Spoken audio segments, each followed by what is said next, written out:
I'll read that out later. Okay, you're going to read that out later. Okay. So people are asking where my helmet is. So have you checked eBay yet?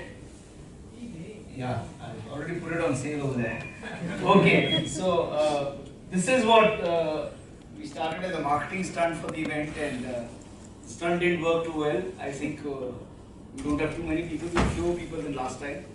But that's not bad because the less the merrier, I thought. So when I sent this, this is the reply I got from a lot of people. They were pretty happy that I'm off to the moon. Okay. Now going forward, this is what we said last time. What the perfect budget should be. It should be somewhere between, the sweet spot is between economic growth and populism.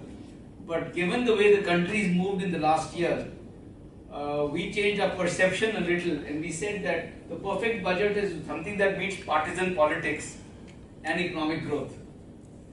And then finally, you can see where we ranked the 2016 budget to be it's more about partisan politics than about economic growth in any kind of way. And therefore, it has missed the sweet spot totally, and the budget is something that we'd like to, how do you play this? No. How do you place this? This plays automatically? Yeah. Okay. So we have this little video to start with.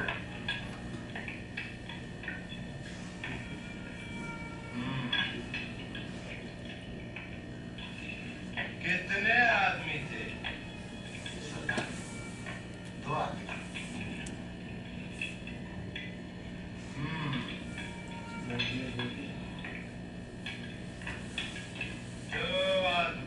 And this is our version of Viru and Jais. These are the two armies we are talking about. Now when I started talking about the budget about a month ago to people, and I started discussing things with them, we were kind of converging to the opinion this is the year where Modi and Jaitley can either make it or break it. Because next year is, as we were just discussing with a couple of you here, is where Punjab elections happen, UP elections happen, and West Bengal elections happen. So very little leeway there. And in 2018, they'll be preparing for the 2019 elections. So it's probably be a populist budget going forward in 2018. So this was the year where they could have done things. And this was the scenario that they were coming in with the budget into. Since May 14, 2014, when Modi's taken over, the Sensex is down 3%, the INR USD is down 13%. Since last budget, the Sensex is down nearly 21%, and the rupees lost 10%. And since we met last in August, on August 28th, we did a little bit, and Sensex is down 12%, so Rahul, the Bears are winning right now, right? You have I always said you got yes. stock specific. Yeah, you're stock specific, you're making money, so we need to hire you as a portfolio manager. But currently, this is the scenario that is, the economy is coming. And this is the story so far. We're going to a tale of two metrics, and as they say, for the Sensex, 23 is the new 30. A year and a half ago, we were talking about 30,000 level, and we had reached the 30,000 level. As you will see in the next graph that we have over here. This is how our Sensex has moved since Modi has taken over. They are into nearly their third year, right? And this is how things have moved. The red line is the Sensex, and the blue line is the rupee versus the dollar on an inverted scale, which is all downhill. And if you look, this is between the last budget and here, and there are two very clear inflection points in this graph that we were able to identify. The first inflection point happened around the 8th of July, and the second inflection point you see over there happened around the 14th of August. And quickly I want to run you through what happened on these around this time to drive the Sensex where it is going down. And so they blocked the pawn sites, and Smriti Irani underwent a surgery, and these are headlines on the Tribune. Okay, I'm not lying. This is what happened. This is why the Sensex fell. Maybe, or maybe this is what happened. We started signing these agreements and we started going after black money. Okay, this probably hurt the sentiment of the FIIs and foreign investors, other generally coming into the country. They said, now this tax info sharing is not everybody is happy about. I mean, if you read the latest Economist, they said the biggest tax haven in the world today is the USA. Right? You can create a company and vanish. So this is where it started from, and then the big bang came between August 14th and 18th, and Bombay High Court gave interim bail to Radhema. Okay, this was a very critical event that happened. Now, she brought her, because she went to jail, she brought around this whole spell of curses upon our economy, and this is what it led to. Jaitley started rejecting GST passage. They couldn't come to an agreement. The Congress and Jaitley. The Patel stir started intensifying in Gujarat. OROP. The OROP issue started coming to the forefront, which is all bad news for our fiscal deficit, and which is all bad news for the kind of money the government needed to be able to current account deficit that they have. Modi then went around and said on 15th August that they are committed to OROP, which meant that, as you see in a slide going forward, is the amount of money that OROP is going to eat into. Onion prices started shooting up because there was a countrywide rain deficit of about 10%. All this is bad news, which is people are now saying that Indian economy, in spite of are projecting a 7.5% growth rate, which are on revised numbers, and everybody is questioning those revised numbers as to what base are those revised numbers on. My objective here is not to be party specific or to blow up Modi and Jaitley or whatever. I would have done the same thing to Chidambaram if he had presented something like this. It is where the numbers are as compared to last year. The tax GDP ratio, the government claims is 16.6%, which is a false claim because the next slide you will see is it stands at 11%. Tax to GDP ratio is at 11%, which is very low. Tax and social cost 61.7%. Ease of doing business ranking is still we are at 130. We not even moved. We just moved 12 slots up, which is not even 10%. We were 142. Now we are 130. Corruption index ranking we are still at 85. Only 5.5%, and this is the government's data. Only 5.5% of individuals and 4% of voters pay tax, which is a surprisingly low number for a country of our size. Nowhere in the world is something like this, and this is Kaushik Basu, and he's come out, government tax revenue to GDP ratio. India is at 11%, not 16.5% as we are claiming, but this is the World Bank study which says it is at 11%. And look at Singapore, Israel, France, Sweden. So every OECD countries are in that 20 plus range, and we did not see any effort in this budget to improve that ratio. This is quickly analyzing last year's budget. We said here this is possible, foreign black money law, we've been talking rationalizing companies, that aligning FEMA. Here they get very good marks as direct benefit transfer of subsidy, taking away the LPG subsidy, abolishing wealth tax. That is the big fail, and the big fails are too large over there. The most surprising thing is that as a government, it has been 1 year since we are not able to define POEM, place of effective management, which is a very critical thing for any country any company based in India which is business abroad, which is a subsidiary abroad or anything to do abroad. For 1 year, we've been unclear about what the rules will be, and now again they've said they deferred it for another year. So we don't know what is going to happen in 2017. So if in a country the government cannot decide on 6 simple rules to define what a particular definition should be, I think we are not doing something right? So we now go into a bullet point thing. Epic fails, black money didn't come. Where is that 20 lakh rupees that every Indian was supposed to get into their bank accounts? The gold bonds failed to take off until Tirumala temple started saying, okay, we'll put in some money into some gold bonds there. We did not get a stable tax regime. A month ago, we had this beautiful notice sent back to Vodafone, where the left arm of the government does not know what the right arm is doing. GST, we don't know what happened. Definition of POEM, of course. Rationalizing companies. How many of you own companies over here? The Companies Act 2013 is how difficult an act to work with, right? And the final one is quotas and COM. This came to the forefront and then destroyed pretty much the fabric of what we stand for as a nation, right? Here is where they get possible marks. Jan Dhan Yojana, that's a wonderful effort of the Modi government, and that is doing well. Kudos to them for that. Inflation, a lot of it was subdued because of the oil effect. You know, your average basket as per the economic survey is about $28 is India's basket for purchasing oil today. Subsidies for the rich, reducing that was a good idea, but we did not see anything of that in this budget. There were no subsidies being taken away from the rich. There was no talk of subsidies at all in this budget. Lower interest rates, which was again, we'll talk about it a little later. Abolishing wealth tax was great, and aligning a bit of FEMA with Companies Act is what happened, which is good. Now I'm going to show you some slides over here, some data as to what was happening in or the macroeconomic situation globally that the government was bringing his budgeting. First of all, is something here from Citibank which says increasing chance indeed that winter is coming, which means that another global recession is about to hit us. And what they say very clearly is that there is no confidence, that there is a growing worry that should conditions deteriorate, they may not elicit an effective policy response. Our government absolutely defines that. This was worldwide, but our government will be able to elicit a strong enough policy response? No. And this is something that the HBR gave, is the political issues board of directors care most about. The number one issue over there is economy, 60 odd percent, 60 some percent. And this is what the budget was a chance to do.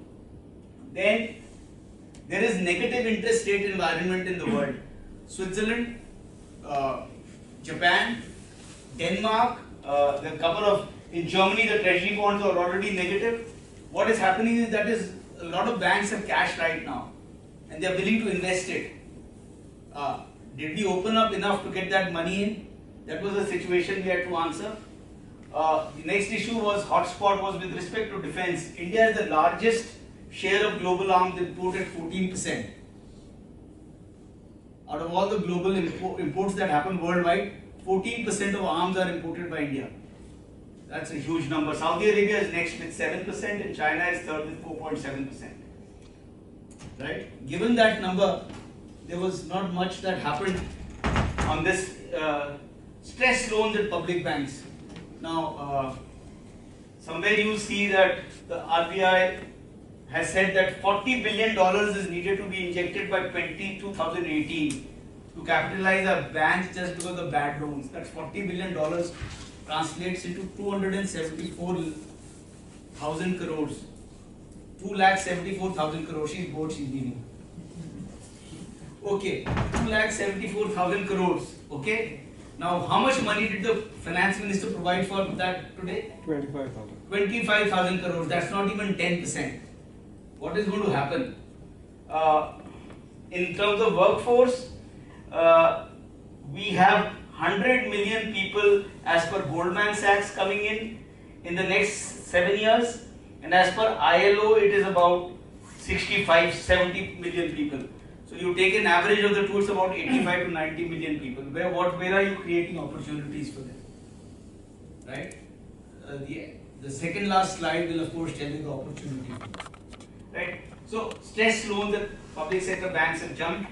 That is public sector banks versus private sector banks. What are we talking about? So it was in this situation that this budget was coming in, and this is what we got today. We tried to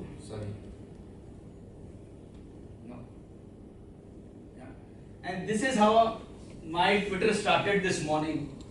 I was very bullish when the Sensex was in the green, positive speech so far, GST, bankruptcy, these were the opening statements that the finance minister was making. Then he was talking about tax reforms, reduced compliance, faith in citizens. This is the point when the Sensex went up to about 150 points or so. And then suddenly, an hour later, reforms appearing cosmetic, free fall of Sensex starts, just 25,000 crores of 2,74,000 needed for capitalization. No giant steps so far in FDI. So then we have Sensex down 600 plus points. BDS is a new car. That is what we talk about, 45% tax and clear up all your money. New dispute mechanism. If I am in an appeal, why should I opt for this? This is a technical matter, but we'll discuss this a little. New overture to Vodafone coming up. You can pay the tax, but we'll, not charge you the interest and penalty. That was a little. Why would they even want to pay the tax? Okay. So here is the key key talking points today. The measures are half-hearted. We've not been able to respond to the quick changing economic scenario. Missing the boat once again as the world moves towards another focus on rural farmer. Case of UPA 2 hangover. What is there for business in this budget? That is the question. Yes, you've created this, and you'll see in the pluses over there these subsidies for BPL families to give them LPG and things like that, which is fantastic, right? The biggest problem today is the backdoor taxation that has come in through changes to TDS and TCS laws. If you buy a car worth 10 lakh rupees or more, you will have to pay an extra 1%. Already you're paying excise duty, already the dealer might be charging you some service tax on something, and you pay a TCS or a tax collected at source as well on that. Similarly, they've introduced where more than 2 lakh rupees you buy any good. Earlier it was only for jewelry. Now if you buy any goods and you pay in cash, you have to pay 1% extra cess. And you get a notice from the income tax department. That's a separate story for paying, because there was a new circular on 30th of December where anybody paying more than 2 lakh rupees in cash for anything, you are supposed to notify the income tax department. Okay, so increase in indirect taxes basically to fund bank capitalization, because your indirect taxes are going up by about 20,000 crores and you're paying 25,000 crores to the bank. So basically it is the consumer who's paying for your bad loans in the banks.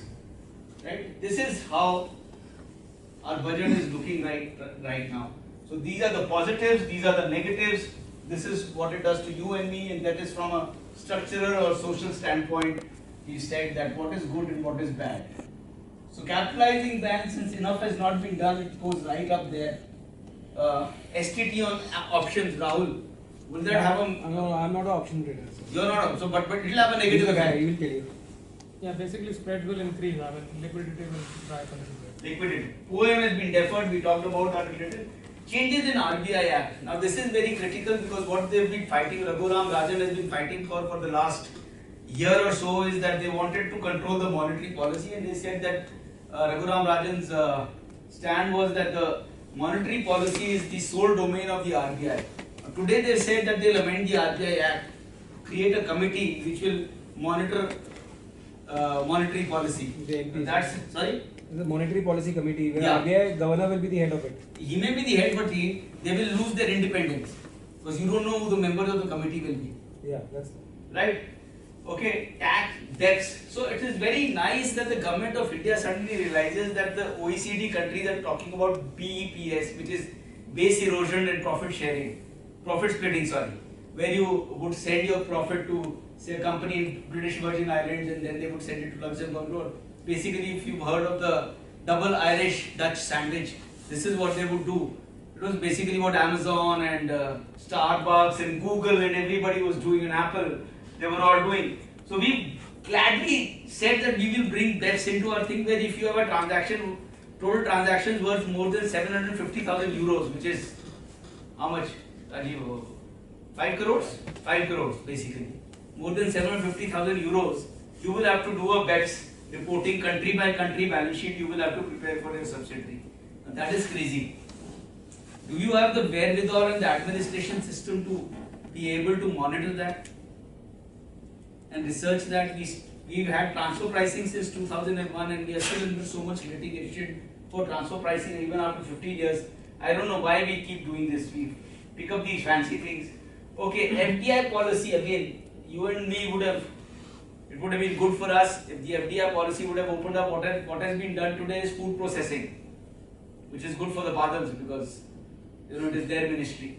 Then you have in insurance something has happened, in annuities, in pension something has happened, and that's about it. There is no major announcement. When I thought that the finance minister started talking about retail trade, I will do something, I thought they're opening up retail to FDI, but unfortunately that was not there. Reduction in tax rates, nothing happened. What is that? That's a cosmetic. If your profit is less than what, 2 crores or 5 crores or something, and then you get a rebate, and also other thing is to choose for another option, but you cannot take other exemptions in the income tax. What craziness is this? Why can you not have a flat rate? So if you're earning more, you pay more tax. Even for corporates that has come in. Increase in indirect taxation, we've all seen the cesses and all. The new thing is the voluntary disclosure scheme, which is valid from June to September this year. So you pay 45% tax on your undisclosed income, right? And that's it, they will ask no further questions, but 45% is a very high tax rate. When you can convert, and we will talk about that startup policy when we get up to the startup tax debate, it will be cheaper to do that, right? Tax free for 3 out of 5 years if you are a startup registered on or after 1st March 2016 and you have the government approval for that, your profits for 3 out of 5 years will not be taxable. Right? So why will I go for the VTS and pay 45% taxes? Then I can use that vehicle as to convert my black money into white. That's a question that is, I feel amazed at. Okay, TDS, this is very critical, DDT and double taxation. Already a company pays about 33% tax and then you pay what, 16.975% dividend distribution tax on that. That's nearly 50%. And then on top of that, now if you earn more than 10 lakh rupees and you're getting dividend, you will pay 10% on that. So that's 60% of the company's income going away as taxes. Why will anyone form a company over here? Yeah, many questions. Form a company, pay a dividend. Actually, they should be moving to, we are actually the least dividend paying kind of major market in the world. So there you go. Now, what is going to happen? Why has this tax? And this is the point where the market dipped 600 points. But everybody said, "अब तो मुकेश अंबानी क्या करेगा? मुकेश अंबानी की और अदानी की चलनी बंद हो गई." Basically, that happened. Luxury car and cash cess we've already talked about. That is another crazy thing that they've come up with. Why cess? So there is one cess is on TCS, and then there is a pollution cess which is in addition. Plus there is a 4%. Capacity. Sorry. Capacity. Based on capacity. So cars are going to go up by how much? Any clue? Anybody has received any messages from Mercedes or BMW, buy the car now before the prices go up kind of thing? Yeah? Okay. Now here is the good thing that they've done is LPG for below poverty line. They said we will, whatever we've taken away from the rich in terms of subsidy, we will move it to LPG for the women who still cook on chulhas, which is a very, very good thing if we can implement it nicely and effectively. EPF sharing. Now this is another interesting thing. Some of you may have missed. Is that what they say is that if for you employ someone for 15,000 rupees or lower per month in terms of salary, for the first 3 years, the employer's contribution will be paid by the government for that person, right? Which is wonderful. So that as an employer, your social cost goes lower for employing that person. And they also say that instead of the earlier law of employing this person for 300 days, now you need to employ this person for 2 goals for that. Next is of course their attempt to increase rural income and push demand forward, which is going to, in their opinion, kickstart the rural economy. That should be interesting, but I'm sure that Patanjali is really looking forward to that kickstart. Right? Bankruptcy law is good. Now, if they can merge all those insolvency and bankruptcy acts and allow company. So, in India, the average time for a company to close is 4.43 years, while in OECD countries, it's about 7 months. That is the time differential that we are looking at. Right? Now, if we can do that. Then, PPP agreements. There are a lot of disputes in public-private partnership agreements that are coming up.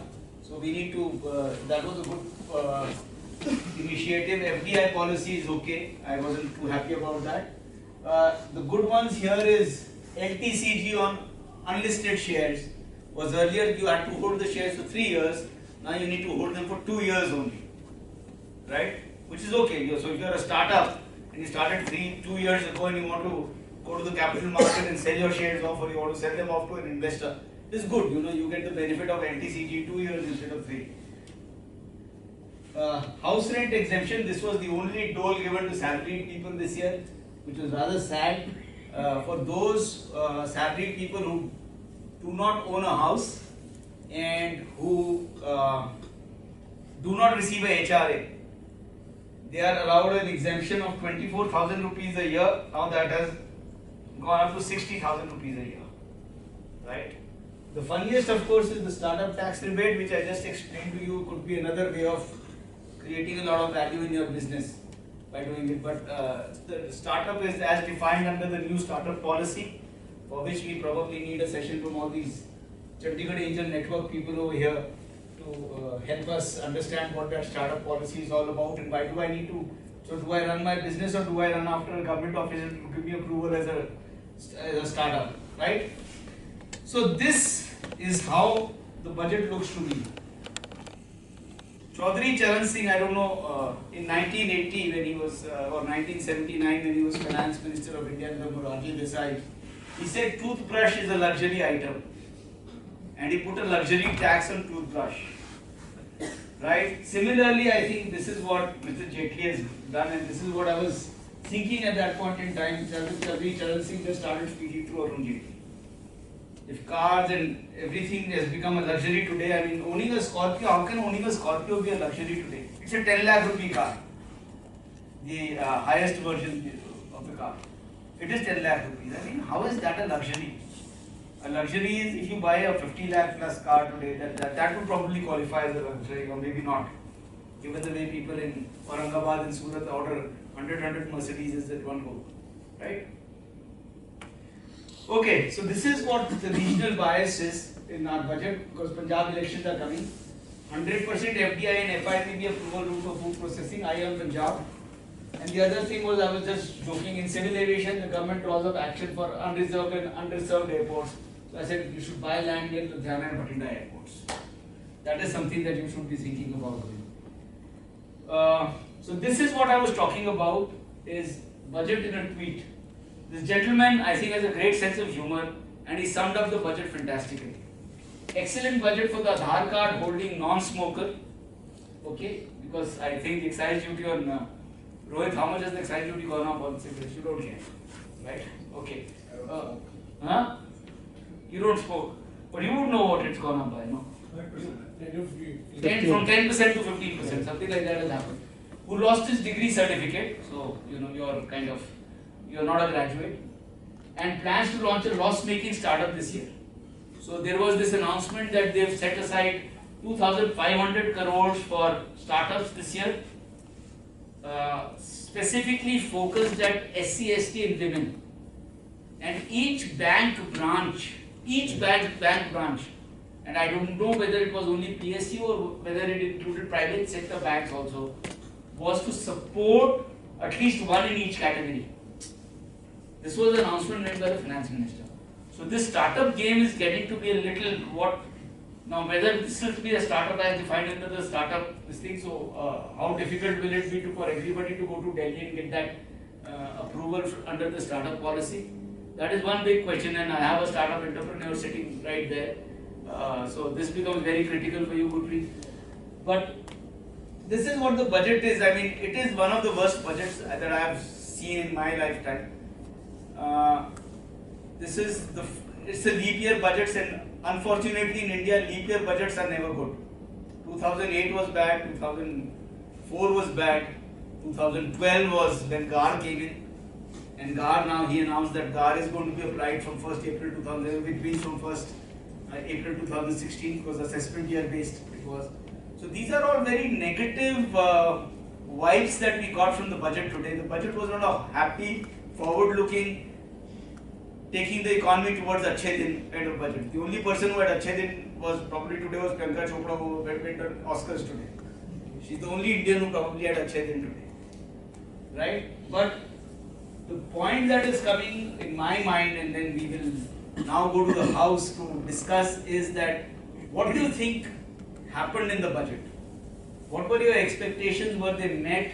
Were they what do you see happening to our country in the next 3 to 5 years? Because do you see any changes happening, or are we still stuck in that UPA mindset? Why should I upset the apple cart? Why should I do anything great? I still remember my favorite story for changes in FDI policy were when was when Anand Sharma was Commerce Minister, and he came around with the changes in FDI policy, and he went to the press conference and announces, oh, that we've allowed 100% FDI in beekeeping. That was his high point of change in the FDI policy. Are we going back to that mindset?